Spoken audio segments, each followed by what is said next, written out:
Tachycardia. I'm your host, Holly Godsey, and I'm back with my friend Tiffany. She is going to introduce herself. Hi, I'm Tiffany Proffitt. I'm board-certified emergency medicine physician practicing in Arizona with my amazing charge nurse friend, Holly. And like I said previously, we've had so many conversations, both at work and on phone calls, out of frustration, on recent events, and just events in general. And I would like to touch base on some of that today. We were just chit-chatting about kind of our own violent experiences, and Tiffany said that she's got one that she'd like to share, and we can kind of go through that. So go ahead. Yeah, I would say one of the first times I remember in residency is actually two separate incidents. One, the first time I was really introduced to the potential of violence. I had my stethoscope around my neck. I was going to go see a patient, and my attending said, "Don't put your stethoscope around your neck." And I looked at him like he was crazy. And my first thought was like, well, I'm not in my surgery rounds anymore. I mean, that makes sense on those. You're like, nothing's sterile. Yeah, nothing's sterile. I get it. And then he told me, no, a patient will try to choke you with your stethoscope. Don't wear it in the room. Grab and just. Mm-hmm. And that was the first eye-opening incident of potential violence and the danger in our job. Mm-hmm. The first real, not just being sworn at and threatened, like that kind of, that's just like this baseline undercurrent for every shift at the moment you start your training. Mm-hmm. But the first real violent act was I had a patient who had come in and had come into the ER earlier for something. She wasn't my patient, had been discharged, came back, was found to be hypotensive. And unfortunately, she was under the influence of a lot of substances. She had known IV drug use and we couldn't get access. So my nurses said, hey, can you put in an EJ, which is just a catheter in the external jugular vein in the neck. Mm-hmm. So I was talking to her. I'm like, okay, your blood pressure's low. We need to do this so that we can give you some fluids and we can figure things out. And why is your blood pressure so low? So she's laying down in the hospital bed. I've got her neck prepped. I'm ready. And I'm about to insert the catheter. And she starts screaming out of nowhere. I'm telling her, like, please, at this point I had already started inserting. I'm like, we're doing this. I have a blood needle pressure's at low. your neck. I have You a need needle. to not Yes. move. Exactly. I'm like, I have a needle in your neck. I'm like, please do not move. We will be done very, very soon. She starts screaming and screaming and no, get your hands off me. I'm like, let me get the needle out and then we will. And she had these long nails with all this dirt and debris under it. Oof. And because I was just in my scrub top, which is a short sleeve shirt, she took her nails and clawed at my forearms as hard as she could. Oh my God, I just got the chills. Yeah, as hard as she could. And I backed away. Of course, my attending came in. I got in trouble. And then afterwards, he looked at the sanitizing wipes that we used to wipe down everything in the ER. He's like, you should probably not just use soap and water. You should probably use those wipes to clean your arms. Oh, that caused cancer? Yeah. Mm-hmm. He said, use the cancer wipes. I was like, no, I'm not going to do that. I think I actually did, but that's okay. I probably would have too in that situation. Yeah, I was like, I don't want whatever she has. And there was no, hey, are you okay? Yeah. Do you want to be tested? Do you want us to test the patient for any sort of communicable diseases? Do you want to file charges? Do you need a moment? Yeah. Nothing. So my solution was that even to this day, when it's 120 degrees outside, I always wear a long sleeve zip-up jacket every shift.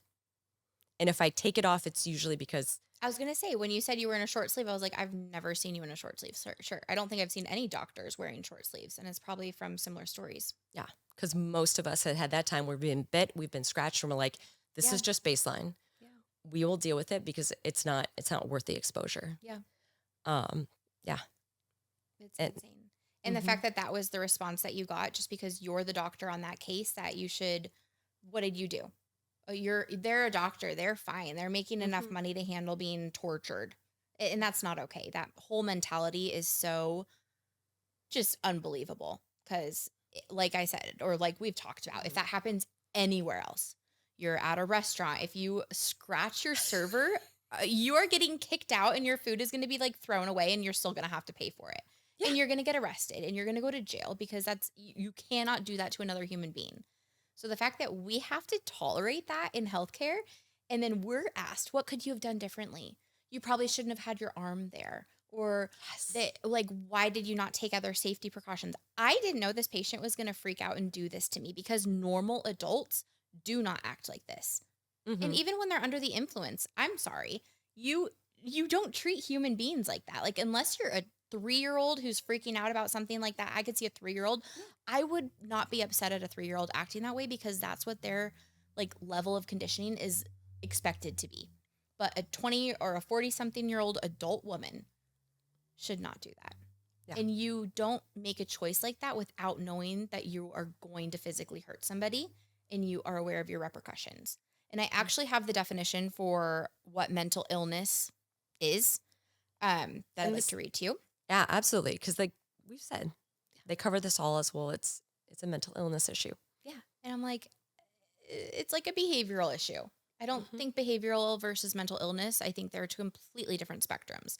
So, mental illness, per the Arizona legislation, whatever, is assault, or I'm sorry.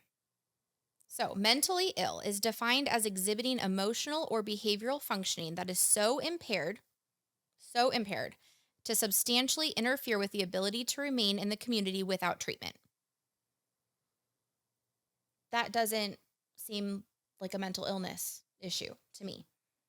You're out in public, you're making choices that are harming yourself, and therefore you think it's an excuse to harm somebody else. And the fact that she was willing to do that probably means that she's gotten away with it before. Because another issue is that the prosecution is going nowhere Mhm. because people are able to claim mental illness or "Ah, I was under the influence of so and so drug or so I had this much alcohol in my system."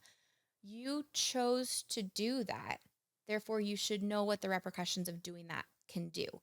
And the fact that hurting people is something that you learn very early on that you're don't hit your brother, don't slap your sister, like you get in trouble for doing that. You that's ingrained to your core as an adult. So the fact that that's even a thing is just insane to me. Mhm. And if, like you said, they breeze over so much of this as a mental illness or intoxication. Again, we have seen plenty of educated, functional, Mhm. successful people who've come into our emergency department who are, whether they're a little bit intoxicated or not, who still act that violently and with that level of disrespect Mhm. and complete dismissal that we are also human beings. Yeah. And also, you came to us for help. Literally. Like, you came to me. I did not go into your home. I did No. not drag you out of your bed and force you to come to my emergency No. department so I can make sure you're okay. The police may have, but I Yes. didn't ask for you to be here. And I did No. not ask to be threatened or have you be violent against me or my Hmm. staff. I think I get more defensive. Like I'm like a little mama bird for my staff. Yes. And I can't even tell you how many times, probably, I feel like it's gotten a lot worse since COVID because So people are just much. angry at the world, at the system, at healthcare. There's trust issues. And unfortunately, in the ER, we're kind of the face of that for a lot of people because the lack of primary cares and the lack of things. And they're like, okay, well, if I go to the ER, it'll be covered by my insurance and they have to see me because there's laws against that. And like, I think that's just like a culture right now is Mhm. that we're there to solve every problem. And they come in and they're like, oh, I haven't seen a doctor in 17 years, but my big toe like fell off 2 years ago and I want you to look at it. Like, okay, it is not our problem to help you if you are not willing to help yourself. And I think that people just put that on us. Like, oh, well, they have to take care of me. Whether Mhm. I'm nice, whether I'm mean, whether I'm yelling at them in triage to get back sooner. It's this overall behavior that people think if you kind of regress back to that infantile, I'm going to throw a fit and mommy's going to give me what we want Mhm. mentality that we have to. And unfortunately, I think the healthcare system is transformed into where we do have to, because if we get a bad review, then we're spoken to on why we didn't have the patient come back sooner. Mhm. But messing with who we get to bring back first, and you hear us say it goes in order of severity of sickness, and I don't have a wait time for you, I legally cannot give that to you, and I cannot give you medical advice through the window on whether you should stay or not. That gets my triage nurse like verbally assaulted multiple times a shift. Mhm. How dare you? You don't care about me. I'm going to sit out here and die. No, I promise you, you're not. We are watching you. We care about you. We want you to be here. If you feel like you have an emergency, you deserve to be here. We're not saying that. But Mhm. if I can't get you back because of who knows what's going on in back, the lack of patience and understanding with our staff to where people resort to getting verbally threatening and threatening lawyers. And I know the director and I know this person and I'm like, "Well, I don't know them, and I'm sorry that means nothing to me because my training is ESI and sickest go back first. And I'm so sorry that that doesn't make you happy, but that doesn't mean you need to yell at me Yeah. and treat us that way." hmm And that's exactly it. It's especially, which is one of the things that I love about emergency medicine and why I personally went into it is because my father came from less than nothing. Cinder block house, no indoor plumbing, coal furnace for heat. Wow. And so I wanted to serve those where no one else would stand up for them, the marginalized that need the care. Mhm. And it doesn't matter if you are critically ill or severely injured and you come in through my door. I don't care if you have insurance. I don't care where you come from. I don't care who you know or don't know. I know myself and my team are going to give you the absolute best care and all of our Yeah. attention. Because we purposely don't know that. We are not hmm the ones that take insurance. I don't look in your wallet. I don't care. I don't care. If you are sick, it makes us happy and fulfilled to be able to do something to help you. hmm And I especially like I know every shift is like this, but like we Yeah. have an amazing team hmm and they will do anything for our patients. But the moment that they start acting either entitled to more or get verbally demanding or they're on their call like constantly taking away attention from other patients and then treating you like crap when you do go in there, it ruins it. hmm It ruins the experience for the patient. It ruins for the experience for the other patients in the department. And as a healthcare worker, you're like, I am literally doing everything that I can for you, and it's not good enough. And you're now verbally like hurting me, and they target you. Like they know what they're Oh, saying, and they yes. target you from your appearance to your work ethic. How did you even become a nurse? You're the worst nurse I ever experienced. I had some staff, they'll even be like, they told me I went into the wrong profession. I'm like, how How dare you? How dare like, you? and why would you say that to the person taking care of you? Do you think they're Yeah. going to come back in the room and be like all smiley and chippy and like bring you that extra sandwich or bring you that extra thing or rush anything for you when you're literally like demeaning them? Yeah, Like, and I know that's a bad mentality to have, but it's reality. it is. It is reality. And it's because I mean, it's obviously a multifactorial issue. Yeah. There's so many things we understand. The healthcare system's messed up. It is So messed up. so messed up. They can't get into their primary care doctors. But side note, they would never act this way at their primary care doctor's No. office ever, Mm-mm. or their Well, they'd specialist be arrested office. and then brought to us. And then brought to us. And then brought to us. And I feel for them. I get you can't get in to see the specialist. You want answers. You're in pain. But that does not mean that it gives you right to all of a sudden take the fact that our healthcare system has given you so much power because of ratings, because of Press Ganey's, Yeah. that you can walk all over us and physically abuse us and treat us like less than human. Yeah. Every day, less than human beings. When we sacrificed years, Mm-hmm. years of our life, years with our family, years with people that we love because we wanted to make a difference and care for people. Yeah. I did not, and you did not, give up all of that to come to work to be beaten and called every obscenity on the planet Mm-hmm. because you had to wait. Yeah. Because fortunately, you were not dying. Fortunately, your loved one was not just declared dead in the next room. Yeah. You have the luxury to be, I get you don't feel well, but healthy enough to be able to wait a little bit longer. Yeah. And we're not being mean to you. It's not because we have some vendetta against you. Yeah. And yet, you still treat us like less than dirt, less than Literally. garbage. I would never talk to any other adult the way that our patients talk to us. No. I would never talk to a doctor, my peer. I wouldn't talk to a janitor. You don't Yes. treat people that way and Yes. expect to get anything better from them. Yeah. I was raised that you treat people like you just respect people. Mhm. Like, and the respect in our community is it's just like non-existent at this point. People are way too entitled and Mhm. it's just insane. Mhm. Caveat to that, you mentioned being called colorful things. Do you Oh. know the best thing that sticks out in your brain that you've ever been called? Ooh, Man, I mean, it's a whole lot of every swear word and the worst things you could Yeah. ever call a woman. Can you beep things out if we say them? Okay. What's your worst that you remember? Ooh, let me see. God, it's probably something like, fuck you, you fucking cunt bitch. Yes. I hope you die. Yeah. I love that. I always called you, hold on, let me like get the I know, you got to get. order of them because that made it all the better. The order is important. It was fuck you, you fucking bitch, cunt, soccer mom, blonde hair, blue eyes, bitch. Ooh, I was like like, the well, soccer mom. I know. And I'm like, okay, well, and I literally responded, I was like, not yet, but goals, okay? Because it was before my kids were in like organized sports. And I was like, and my eyes are green. So thank you. You're not going anywhere. And I was like, restrain her. She gets nothing. We're going to wait till she sobers up. And once she's sleeping, pull her into the hallway so the lights and the noise wakes her up when she's come to in a few hours. Exactly. These people are out of control. And unfortunately, some of the ages of these people is just insane. Like, you should know better. You are in college. If you are intoxicated, like, I know you're just getting used to drinking, but probably not because high schoolers drink way more than ever, I think, in these days and age. We had a patient the other night in our ER, and she was out of control.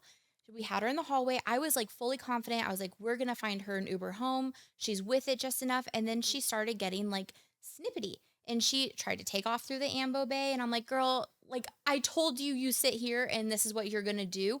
Or these are your like things. And we gave her probably 4 or 5 chances. If you get up again, because it is not safe. You're falling when you're running. It is not safe for you to be up on your feet right now. And I care about you not getting hurt. 1, because I care about you, but 2, it's a lot of paperwork. And behind that, just don't do that. We're here babysitting you, and I can't take care of my other patients. And my staff is literally like, oh my God, she's getting out of bed again. We have the bed all manipulated to where like reverse Trendelenburg with the head up, with the legs up to try to make it like a mountain. And she's like climbing over the handrail. And I'm like, can you just chill? Like, just chill. No one's answering your phone call. Your friends ditched you at the bar. Like, you just need to sleep it off and we'll help you get a ride home. I'm charging your phone for you. Like, we're going to figure this out together. I'm not against you. We're a team. I'm here to help you.